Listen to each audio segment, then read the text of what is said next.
Hello, welcome to the episode of Cultures Connected. Today we're going to talk about a topic that um, I think not a lot has been spoken about, especially at our level. Um, I've done a bit of looking at stuff, and I don't think many people have spoke about this topic. So I thought it'd be a good topic and a good subject to talk about, and that would be taking on a new job if you're an offensive coordinator or as an offensive coordinator. Now, for the most part, 9 times out of 10, offensive coordinators are usually brought through the ranks because it's always kept in house for the most part. But occasionally, you might know a head coach or you might know a coach, and a job comes up, and you have an opportunity to head to a new club. If you head to a new club, and really you only connect is the head coach or that one coach that's brought you in, it becomes a lot of stress, a lot of anxiety, especially if things don't go your way. So today we're going to cover the topic of becoming an offensive coordinator at a new club with very little connection to it. Um, Most will be through my own experiences that I've either heard of other people or I've been through myself. So I can only give you my account of this, but I'm sure that everybody else's situation is different. But I can only tell you, my truth and what I know from what I've either seen it myself or what I've seen, what I've been through myself, or what I've seen others go through.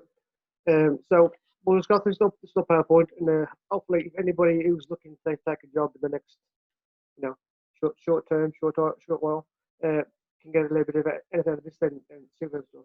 But the whole emphasis of this video is a topic that we don't discuss a lot of in this country, and the pitfalls that it brings is basically taking on a new job. It's not like going into a new job at the pro level. It's a lot more intricate and a lot more troublesome.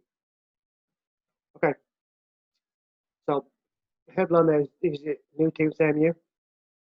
I'll go through the PowerPoint things that I made and we'll embellish on it. But as I've said, it's most jobs usually come from within. So as a coach, you're pretty familiar with your surroundings. But what happens if you got a team with a clean slate with little to no connections? And the first thing that I would always say is be you, and then being yourself equals self belief, because you've got to be able to teach every aspect of what you're installing and what you're delivering. So obviously, if you're an LC and you're having the confidence to leave your home little base to go somewhere else, you've got to be pretty confident in what you're delivering to the people. You're not going to be a first GRC who's just going to spread his wings and go, I'm going to take this now and go and coach the highest levels. You're going to be somebody who's got his feet wet, got a taste for it, and thinks that he can coach at a high level. So when you do those things, you normally, from my experience anyway, you normally will have a lot of meat and potatoes to your stuff. Okay, so as I said, you'll be able to teach everything that you do as an offense. And 9 times out of 10, you will not have experienced coaches on your staff, and they will not know what you're running. So at the end of the day, you are going to be responsible for your staff, and that means that you've got to basically take on board what they need to do and what they need to achieve to put across what you want to put across. And if that means basically going above and beyond and meeting them in person or etc., just to get them comfortable with what you're running, then you're gonna have to do that. Those are the lumps that you take as an offensive coordinator. Even at this level in this country, it's long hours and thankless tasks over and over again to get what you want to get. So that when you get to pre-season, you get to games that your offense is running as smooth as you possibly can. Okay. Point two is be confident, but be real. Okay. There's no point coming into a job saying, "Yeah, I'm the best athlete the world's ever seen," and we're going to go 10-0 and all that kind of stuff, and you've got no idea what's going to happen. Every year is different. Uh, the point there says you have to learn to trust your positional coaches, and likewise, they have to learn to trust you. But don't go in there spouting all kinds of bullshit, bravado, when it comes like, "Oh yeah, I can run this concept or this concept," but we're not going to. Be realistic and say, "You know what, I've never run that," or "I'm not comfortable running that because I'm not really happy with how it works, or I'm not really sure about how it works. Be honest, be truthful, and then if you sell them the real you, they'll usually buy in. If you give it to them real, and they can see that you're trying to put something across, they will usually buy it. And when they buy in, you'll deliver your offense far easier, and it won't be a dogfight. You know what I mean? And especially if you can pinpoint guys that who are on the staff already and who want to learn, and you get them on and you bring them in. And if you feed them, if you drip feed them what you're trying to do, and they're taking it all in, it helps you get that across to the players and to the coaches. Um, if you're able to bring in a guy or guys that you know to a team, that's a great advantage. But that very rarely happens. Do you go, oh, I'll come coaching this team now. I'm coaching the Sharks now, and you come and coach me. You know, we coach together for many players. Happens. It's happened to me on maybe 2 occasions where I've joined the staff when we did we did the university team the 1 year. The head coach there asked us all to come on board, and we all said yes.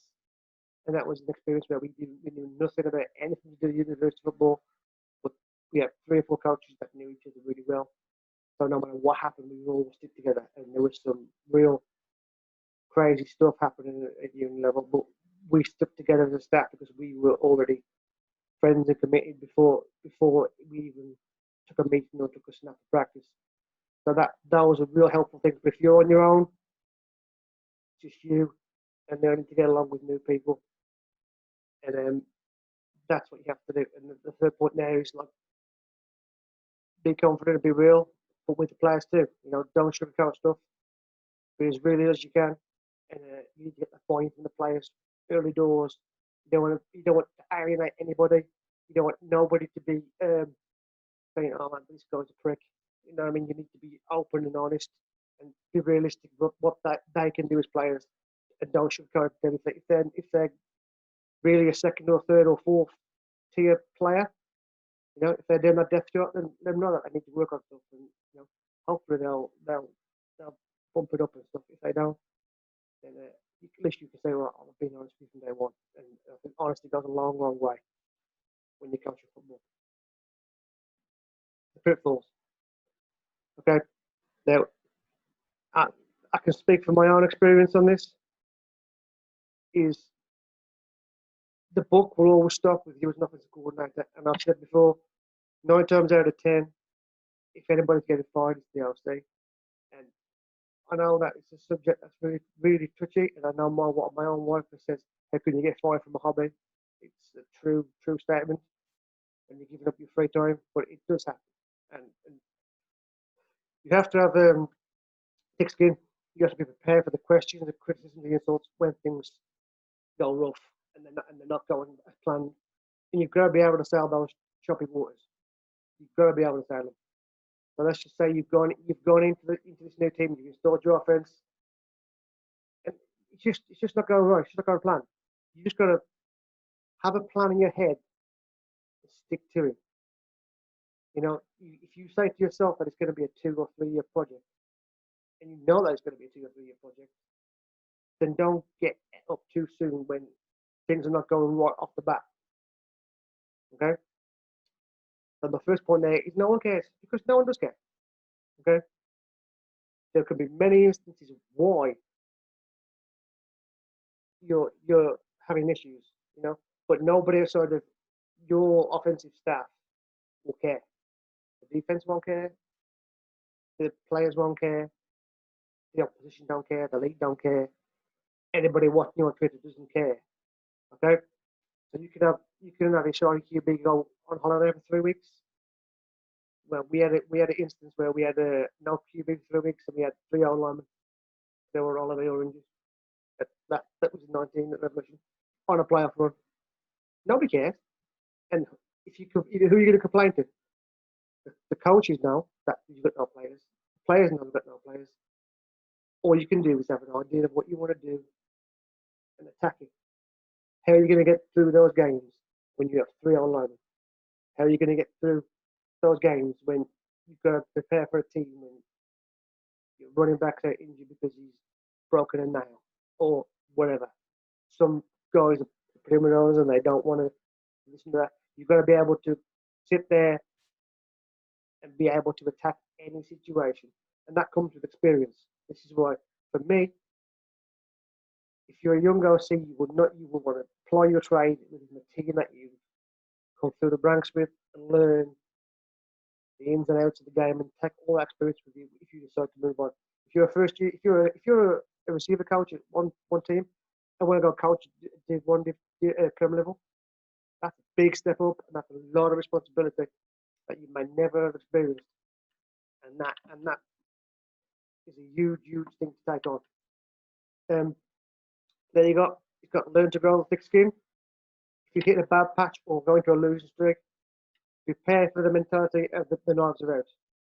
A lot of the time, it's just frustration on all sides. You know, if it's not going well, and that could be a lot of things. You know, I've been on teams where we've lost one game all season, and they're still bickering because we've lost one game. And I've been on teams where we've gone 1-10. You know, and I've not been the RC at that point, but I've seen them have the knives out for our RC at that point because we went 1-10, and there could have been a multitude of reasons why we went not 1-10, but 1-9. Why we went 1-9? You know, we won one game all season. There's a lot of things in that, but the LC is always the one that gets the knife first. This is where you have to be seen to have a plan. If things aren't going well or things aren't going right, you have to be seen. The players have to see you trying to fix it. It doesn't matter if you can fix it or not, but if they can see you, we're going to try this because we need to do this. Not just throwing things against the wall, but you want to be seen to have a plan of action. I've got a plan for this. This is how we're going to attack it. Okay? Some things just aren't fixable. Like when we played 2 games at the end of 19, with 3 old linemen, those things aren't fixable. All you can do is just plug a guy in there who's never played before and hope for the best. In the one game, we got exposed badly. In the second game, we just been muddled through. And our defense stepped up and got us a W because we basically hung on by our team for those 2 games. But we got into the playoffs either way. And the same happened again when we went to the semi-final of the playoffs. You know, we got absolutely owned because our guys just we have the horses. If you haven't got them, you haven't got them. Sometimes it's unfixable, but you've got to be seen to try and do something the best you can. And that's why I said walking onto a team when you have no connections is not for everybody. It's a tough gig. You got to know when to fight your corner and you got to know when to take it on your chin. And in my instance, and the other time I never got fired as a coach, it was nothing to do with football. It was to do with me being hard-headed and can only take so much from the head coach. The head coach was an offensive coach, and he wanted this and wanted this. I kept saying yes, until one day I said, no, we're not doing it. Turned into a bickering match, and I ended up getting fired. Now that has nothing to do with football, that's to do with personnel. And there's times where you just go, check it on the chin and say, yes, coach. Now, I could have probably still kept that job for another 2 years if I would just turn around and say, yes, coach.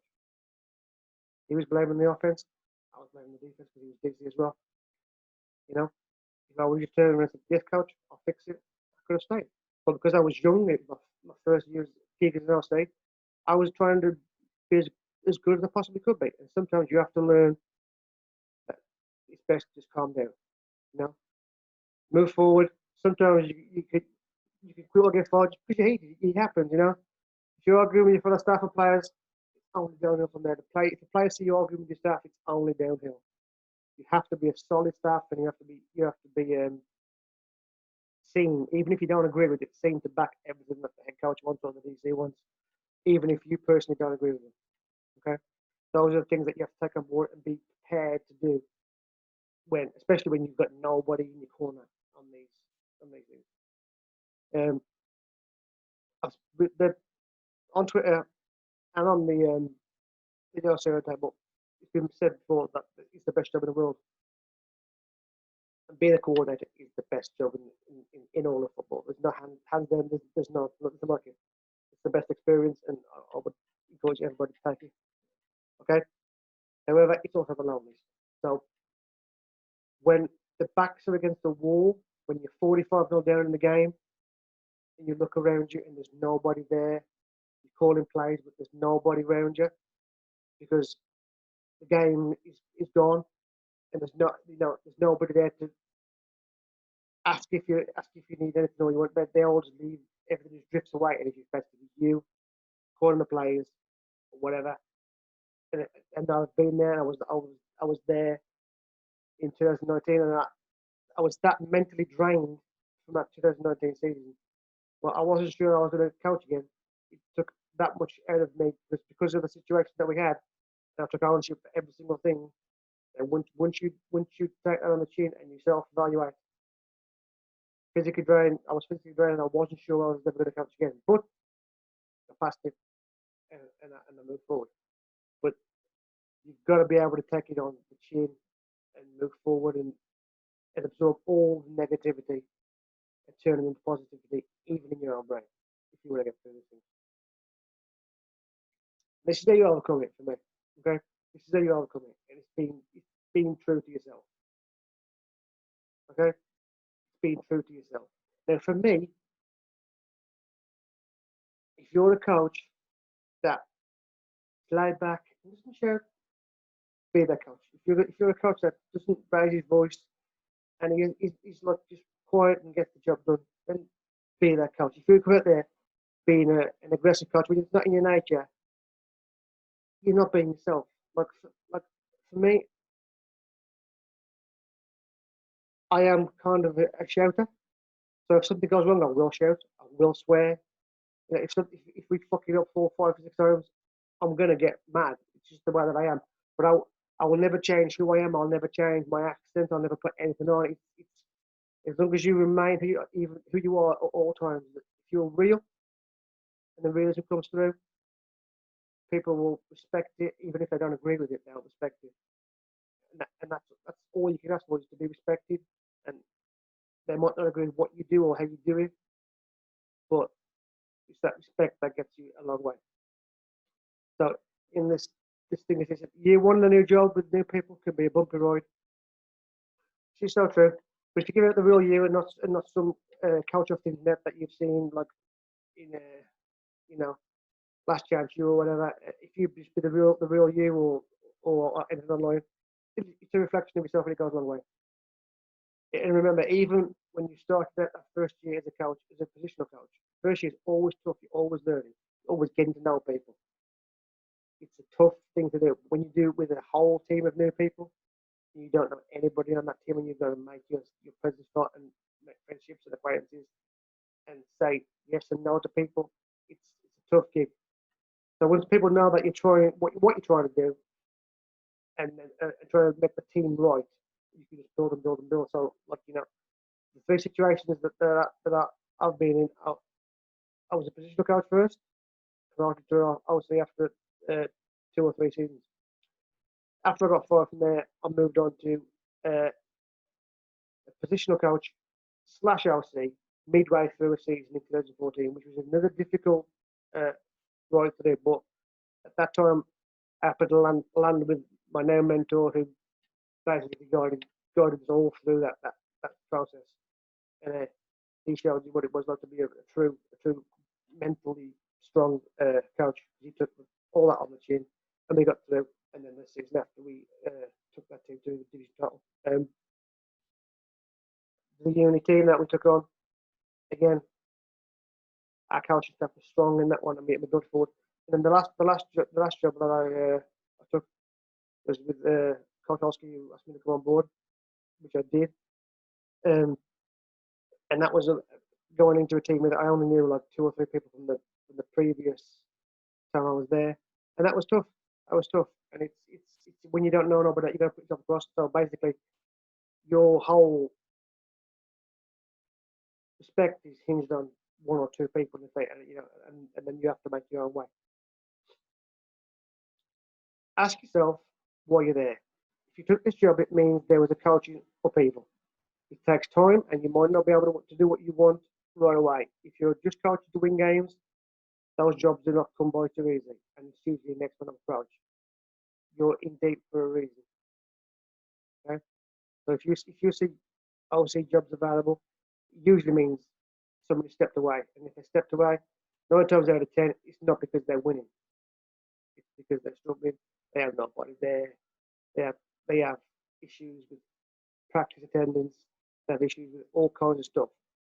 Like I said, if you're in a big team that wins a lot of games, 9 times out of 10, those guys stay. Those jobs stay in house anyway. Next man up approach, you know. So you're not going to really walk into a team that's stacked as a guy with no connections. It's just very, very not in the UK anyway, because they always promote from within. So you'd have to be on staff in some capacity before you took that job, which is okay. That's fine. Yeah, if that's the way, if that's how it's going to go, that's also fine. But you have to be prepared that if you're going to take this job on, there's probably a reason why it's become available. Either the guy doesn't want to do it anymore, or more than likely they're not very successful.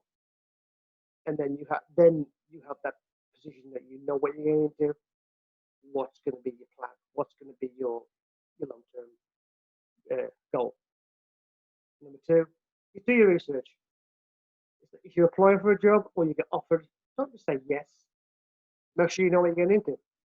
So if you're applying for a job, if you see a job pop up on one of the social medias, and you think, I kind of fancy that, you're not just going to go into it. I mean, you might have to do an interview, you might have to do these things, but what you're going to look at is like, what's the personnel like?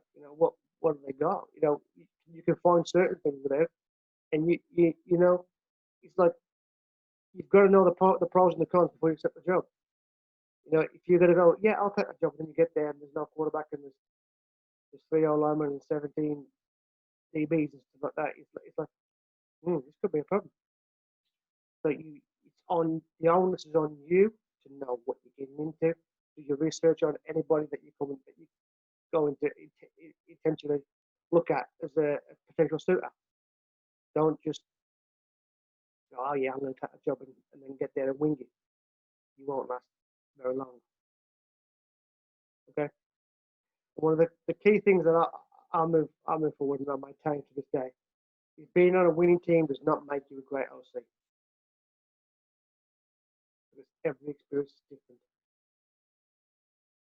I know that I've had winning seasons and I've had losing seasons. But when you can go somewhere, for me anyway, this is how I see it. If you can win as a winning team, that's great. That means you can be a cog in the machine. If you can take what you do and plug it in somewhere else with no other pieces, still make it work. That means you're onto something, and that means for me you're progressing and you're making what you want to do achievable. That for me, when you can score points and move the football and win games, when you have quarter of what you have available somewhere else, you're on to something good. And even then, that doesn't make you a great OC. Winning games doesn't make you a great OC. It's what you're coaching, how you coach it, and how you present it. That's what makes a great OC. And building players up, building coaches up. For me, being a great OC would be that I had 3 guys go on to be OCs down the line, or I'd have 3 guys looking to be OCs. That's what I would take. That's what I would take more pride in than any win or loss. Would be the fact that guys would come in and want to be pushed, and you help them take that next step. That for me is what a coach is being all about towards other coaches. You're coaching the coaches. As for the players, all you can do as a coach is the best that you possibly can within your scope. So it's a very difficult ask, a very difficult task, stepping into the shoes of somebody and into a team that you have no connections to. I would never say don't do these things, because at the end of the day, it's very rare that they pop up and you would take a job that you knew nothing of anyway. But if you're gonna start out as an OC, it's always best to stay within your confines of the team that brought you through, learn your trade.